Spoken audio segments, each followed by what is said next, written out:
भक्तीचा नवा अध्याय. संत मुक्ताई पालखीसाठी उपमुख्यमंत्री एकनाथ शिंदे यांच्याकडून भव्य रथ समर्पित. आमदार चंद्रकांत पाटील यांच्या पाठपुराव्याला मोठे यश. मुक्ताईनगर विशेष प्रतिनिधी. श्री क्षेत्र मुक्ताईनगरच्या आध्यात्मिक आणि वारकरी परंपरेच्या इतिहासात एक सुवर्णक्षण अवतरला आहे. संत मुक्ताई संस्थांच्या मागणीला मान देत महाराष्ट्राचे उपमुख्यमंत्री ना. एकनाथ संभाजी शिंदे यांनी आपल्या मातोश्री स्वर्गीय सौ. गंगूबाई संभाजी शिंदे यांच्या स्मृतिप्रित्यर्थ संत मुक्ताबाई पालखी सोहळ्यासाठी एक अत्यंत भव्य आणि आकर्षक रथ समर्पित केला आहे.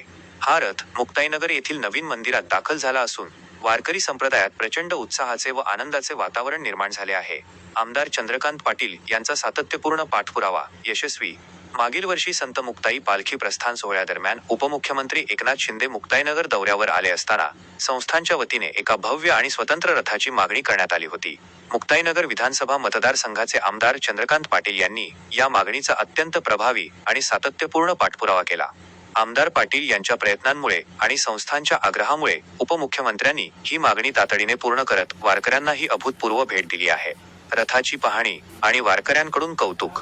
हा नयनरम्य रथ मुक्ताईनगर येथील नवीन संत मुक्ताई मंदिरात दाखल झाला असून आमदार चंद्रकांत पाटील, संत मुक्ताई संस्थानचे ॲडव्होकेट रवींद्र भैया पाटील, पालखी सोहळा प्रमुख ह.भ.प. रवींद्र महाराज हरणे यांच्यासह अनेक वारकरी, टाळकरी आणि कीर्तनकारांनी रथाची पाहणी केली.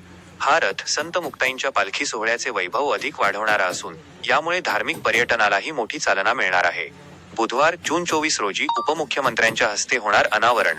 या भव्य रथाचा अनावरण सोहळा येत्या बुधवार जून 24 रोजी उपमुख्यमंत्री एकनाथ शिंदे यांच्या शुभ हस्ते मुक्ताईनगर येथे संपन्न होणार आहे. अनावरणानंतर लगेचच संत मुक्ताई पालखी प्रस्थान सोहळ्याला सुरुवात होईल. विशेष म्हणजे दरवर्षीप्रमाणे यंदाही उपमुख्यमंत्री शिंदे हे वारकरी वेशात, डोक्यावर फेटा आणि खांद्यावर टॉवेल अशा पारंपरिक रूपात संत मुक्ताईंचे दर्शन घेऊन या सोहळ्यात सहभागी होणार आहेत. भाविकांना उपस्थित राहण्याचे आवाहन. या ऐतिहासिक सोहळ्यासाठी राज्यातील अनेक मंत्री, लोकप्रतिनिधी, वरिष्ठ अधिकारी आणि वारकरी संप्रदायातील दिग्गज मान्यवर उपस्थित राहणार आहेत. संपूर्ण मुक्ताईनगर भक्तीच्या रंगात न्हाऊन निघणार असून राज्यभरातील वारकरी, भाविक आणि संतप्रेमींनी मोठ्या संख्येने उपस्थित राहून या ऐतिहासिक क्षणाचे साक्षीदार व्हावे, असे आवाहन संत मुक्ताई संस्थानचे अध्यक्ष ॲडव्होकेट रवींद्र भैया पाटील आणि पालखी सोहळा प्रमुख ह.भ.प. रवींद्र महाराज हरणे यांनी केले आहे. पाहत रहा स्टार भारत लाईव्ह एक्सप्रेस. थेट जनतेच्या मनातून प्रत्येक घडामोडीवर अचूक नजर.